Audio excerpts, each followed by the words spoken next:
Bom, Fernando, em primeiro lugar, obrigado por ter aceitado o meu convite. É um prazer receber você aqui no meu canal. E, bom, eu queria te dar a oportunidade de se apresentar. Você poderia nos dizer de onde você é e onde você mora atualmente? Obrigado, Richard. É um grande prazer estar aqui contigo para bater esse papo. Então, o meu nome é Fernando Nonoai e eu sou de Porto Alegre, que é a capital do estado do Rio Grande do Sul. E eu vim para cá, para a Inglaterra, em 1995, ou seja, bastante Uau, já tempo. faz tempo. Faz tempo. Então, eu me formei quando eu estava em Porto Alegre, eu nasci em Porto Alegre, fui à escola lá, e fiz faculdade lá também. Eu fiz faculdade de publicidade e propaganda, né? Oh, Que na verdade é comunicação, nós dizemos comunicação social, e aí você tá, pode fazer especialização em relações públicas, publicidade e propaganda ou jornalismo.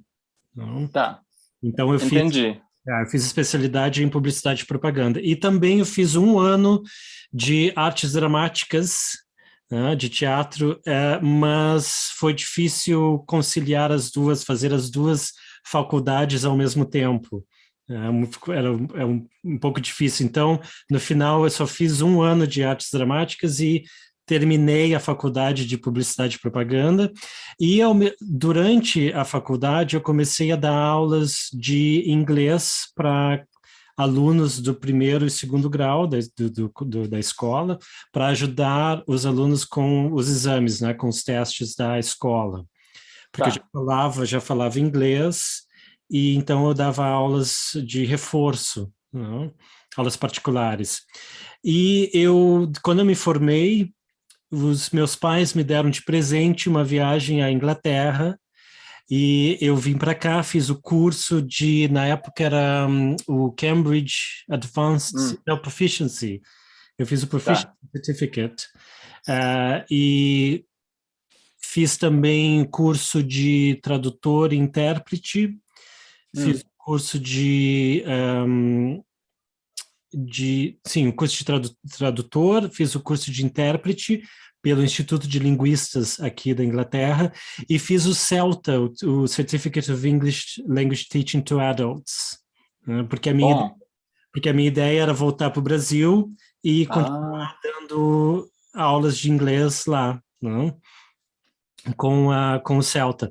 Mas no final acabei ficando e achei que seria mais fácil também aqui na Inglaterra, como eu não sou nativo, né, daqui, eh, eu, eu, tipo assim, comecei a adaptar as técnicas que eu aprendi no Celta para dar aula de português do Brasil aqui na hum, Inglaterra, que tinha muito mais mercado para mim, né, com como certeza. nativo.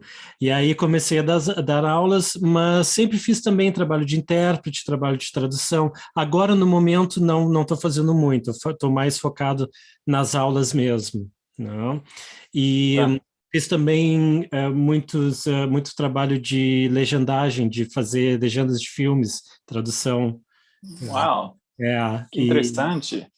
muito difícil também. É difícil, mas é legal. Eu gosto também, gostava muito de fazer, faz tempo que eu não faço. Mas fiz muitos episódios do Sex and the City. Eu fiz a tradução. Muito difícil por causa dos palavrões Claro. das piadas, né, com duplo sentido, de palavras com duplo sentido. E é isso, mais ou menos. E aí acabei ficando e moro aqui na Inglaterra, moro em Londres, né, com o meu marido e o nosso filho. Ele tem 11 anos e, e é isso, né? Bom, muito, muito legal, muito bacana, muito interessante a sua história. E, bom, acho que a gente poderia ficar falando todo dia sobre a sua vida e a sua Sim, carreira. Isso é muito impressionante. E, bom, você acabou de falar de que você dá aulas, mas eu te conheci no seu perfil de Instagram, no seu canal de YouTube. Então, você poderia falar um pouco sobre isso? Qual é o propósito desses perfis, canais que você tem? Então, o canal do YouTube, eu comecei. não sei, acho que 5 anos, mais ou menos, 5 anos atrás. Acho que por aí. Só para ter uma presença online, né? Aquela Sim, coisa. entendi. Para ter uma presença online, porque antes eu trabalhava, eu sempre trabalhava, tinha um full-time job, né, um trabalho integral, em tempo integral, em escritórios, e então eu dava aulas e fazia o trabalho de tradução, intérprete como um bico que nós dizemos, né? Você conhece essa expressão, fazer um bico, né? Ah, Como, nem tanto. como um side job, an odd job. Ah, ok, Mas eu tinha entendi. sempre um trabalho, tipo, em escritório, também trabalhei numa empresa de marketing, fazendo tradução de relatórios de marketing. Então, quando eu saí, mais ou menos 5 ou 6 anos atrás, larguei o trabalho full-time de escritório, porque eu queria me concentrar exclusivamente em freelance teaching, ou seja, Tá. o meu trabalho com o português, né?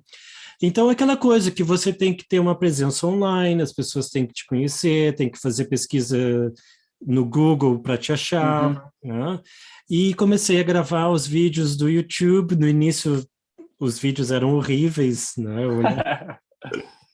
Eu acho que é Sim, aquela... eu entendo, porque eu passei pela mesma coisa. todo mundo tem que passar, né? Por isso. Mas é aquela coisa, né, Rich? A gente tem que começar e, com o tempo, aprimorar, né? Porque nunca Sim, você vai começar a fazer uma coisa assim perfeito já direto, né? direto. Sim, Tem com sempre um certeza. cuidado. Então, eu comecei a fazer os vídeos do YouTube, aí depois eu comecei também sempre com os posts do Instagram, né? Os posts antigamente, quando eu comecei, eram mais, digamos assim, tradicionais, tipo, não fazia muito vídeo no início, era mais, tipo assim, dicas de gramática, dicas de Tá. vocabulário, expressões, mas nunca. E também demorou um tempo para eu começar a fazer vídeos pro Instagram, diretamente pro Instagram, porque eu estava focando sempre no YouTube. E depois com o TikTok, né, também. Ah, sim, sim. E eu comecei. No início eu não gostava muito do TikTok, eu olhei, não gostei muito, mas eu descobri uma professora americana, que ela é amiga minha, Amanda. Eu descobri o canal dela, o perfil dela no TikTok, e eu vi que ela estava utilizando as ferramentas do TikTok para ensinar inglês de uma maneira divertida. Tá. E aí eu cliquei, claro, é isso que eu vou usar o TikTok, as ferramentas para fazer vídeos engraçados, divertidos e ensinar o português com material autêntico, ou seja, dublando, né, lip sync, novela ou celebridades falando. Eu gosto muito de usar material autêntico, né? Tá, com E certeza. aí eu comecei a fazer os vídeos do TikTok, mas na verdade o TikTok, a maioria dos meus seguidores lá são brasileiros, por causa da maneira como o TikTok divulga os vídeos, né? Então, a maioria dos meus seguidores lá são brasileiros. No Instagram, são mais as pessoas que estão realmente aprendendo português e que me seguem para aprender português. Então, eu comecei a repostar os vídeos do TikTok no Instagram. Hoje em dia, o Instagram está mais. Eles querem competir mais com o TikTok. E o Instagram já não é mais aquela plataforma de fotos e de que era antigamente, né? Já está muito mudado. Claro.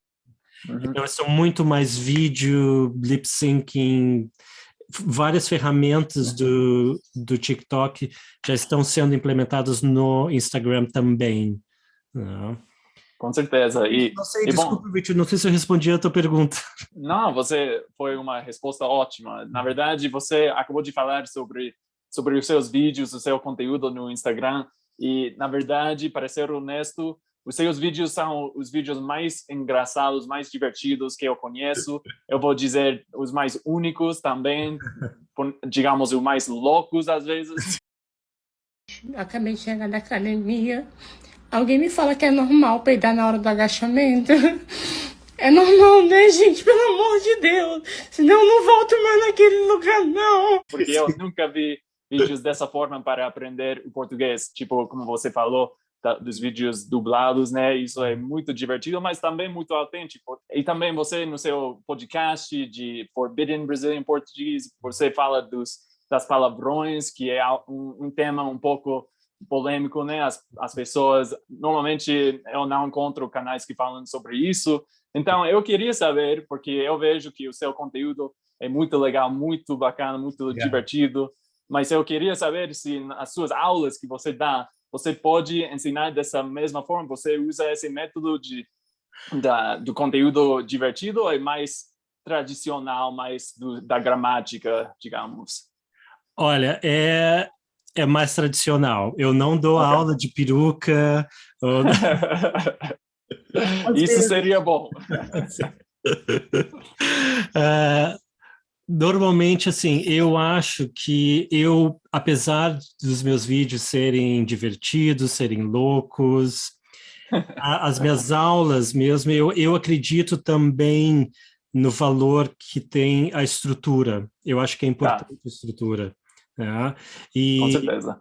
Então, as pessoas, assim, eu acho que as pessoas sabem, né?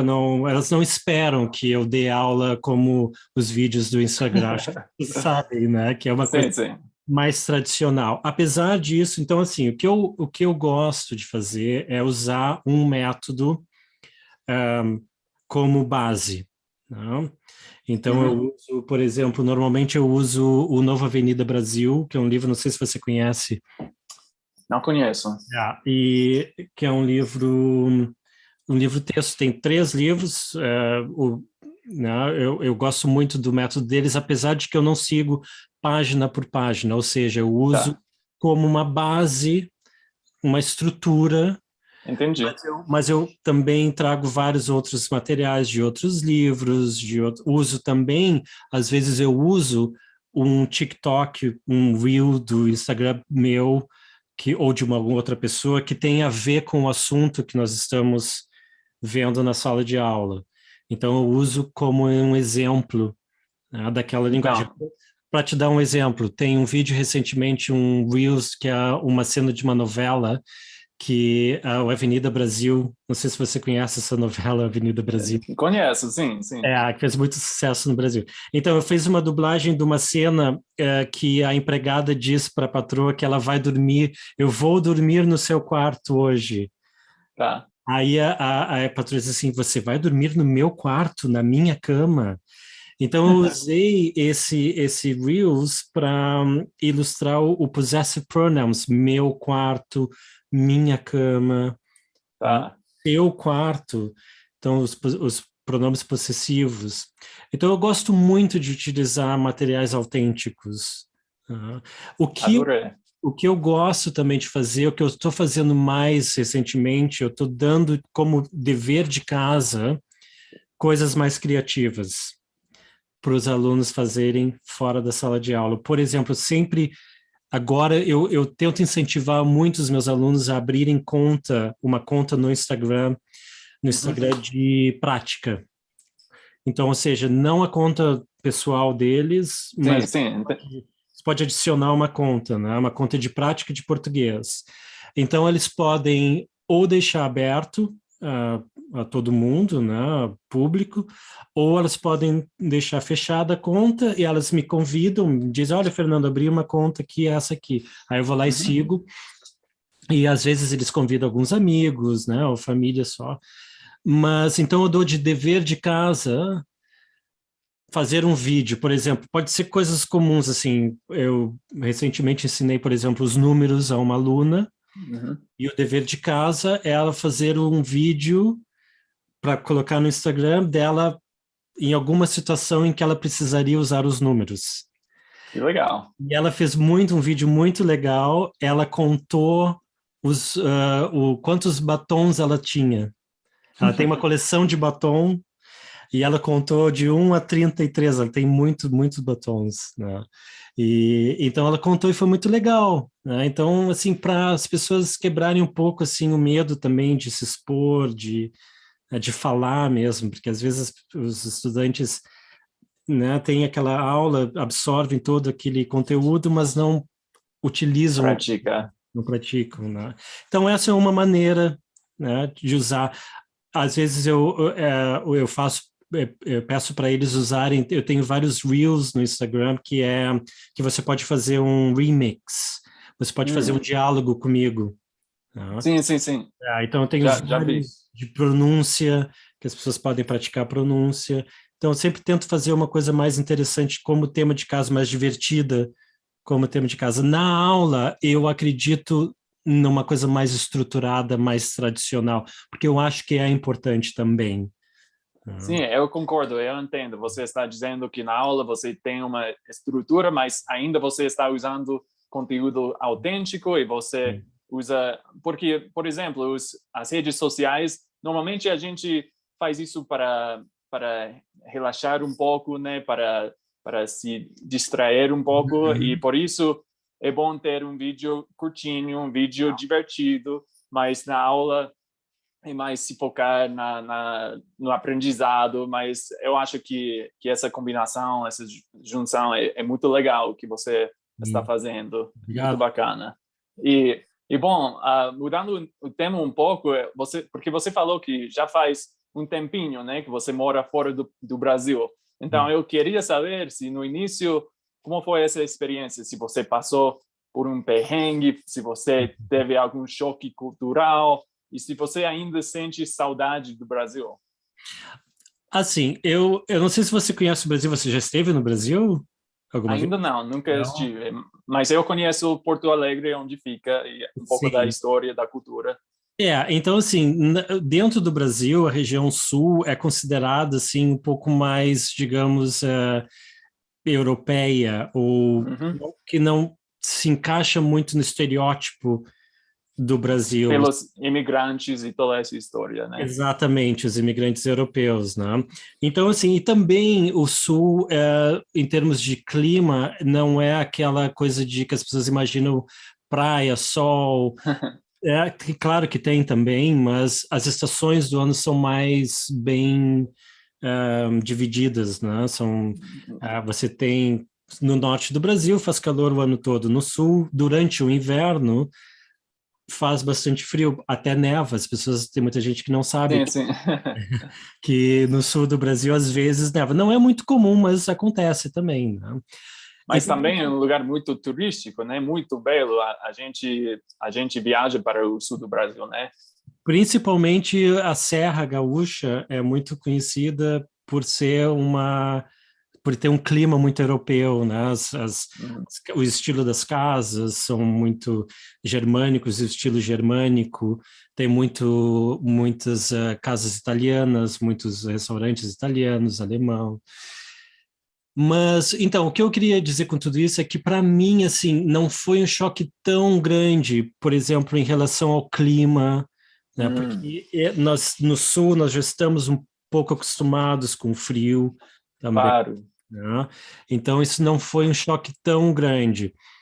Em termos, assim, de novo, estamos falando de estereótipos, né? Que o estereótipo brasileiro é aquela coisa, assim, alegre, divertida, que abraça todo mundo e que fala com todo mundo. Claro que isso é um estereótipo, né? Tá. Eu, assim, a minha personalidade, eu nunca...